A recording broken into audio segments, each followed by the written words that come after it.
அன்பு தேவனுடைய பிள்ளைகளை, நம்ம வாழ்க்கையில் நம்ம ரொம்ப முக்கியமானது என்னன்னா, நம்ம செய்கிற காரியங்கள், நம்ம பரிசுத்தமாய் வாழ்வதற்காக நம்ம செய்கிற ஒவ்வொரு காரியங்களும், நம்ம சின்ன சின்ன காரியங்கள் கூட நம்மை பரிசுத்தமாக்கும்.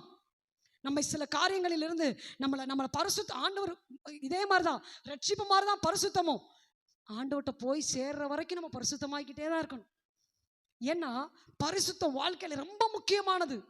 ஒரு சின்ன சின்ன காரியங்களில கூட பரிசுத்தமாக இருக்க பழகுங்க. பொய் சொல்லாமல் இருக்கணும், திருடாமல் இருக்கணும், நான் ஆண்டவருக்கு பிரியமில்லாத இடத்துல நிற்கக்கூடாது.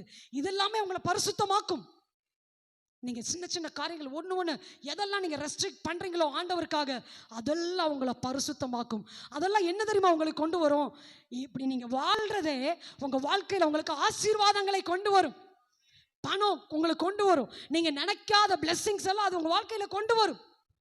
ஒவ்வொரு நாளும் பிரயாசப்படுங்க, நான் பரிசுத்தமாக வாழணும் ஆண்டவரே. ஒவ்வொரு நிமிஷமும் பிரயாசப்படுங்க. சும்மா நம்ம பிரயாசப்படாமல் பரிசுத்தமாக வாழ முடியாது. பரிசுத்தமாக வாழ்றதுக்கு டெய்லி பிரயாசப்படணும்.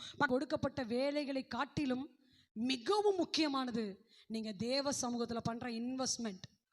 எவ்வளோ நேரம் நீங்கள் ஜெபிக்கிறீங்க, எவ்வளோ நேரம் வேதத்தை வாசிக்கிறீங்க, இது ரெண்டும் நீங்கள் செய்ய ஆரம்பிச்சிங்கன்னா போதும், உங்கள் ஆவியில் அனல் மூட்டப்படுவீங்க. ஆட்டோமேட்டிக்காக பரிசுத்தமாயிருவீங்க, பரிசுத்தமாகிக்கிட்டே இருப்பீங்க. ஜெபிக்காத ஒருத்தவங்கனால, வேதத்தை வாசிக்காத ஒருத்தவங்கனால தேவனுடைய சத்தத்தை கேட்க முடியாது. அப்போ அவங்களால பரிசுத்தமாக முடியாது. அன்பு தேவனுடைய பிள்ளைகளை, காலையில் எந்திரிச்சு ஜெபிக்காம உங்களுடைய வேலைகளை தொடங்கக்கூடாதுன்னு நினைங்க.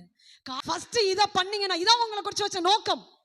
ரட்சிப்படையணும், பரிசுத்தமா வாழணும். அடுத்த ஆண்டவர் என்ன சொல்றாருன்னா, தேவனுடைய சித்தத்தை செய்ய வேண்டும்.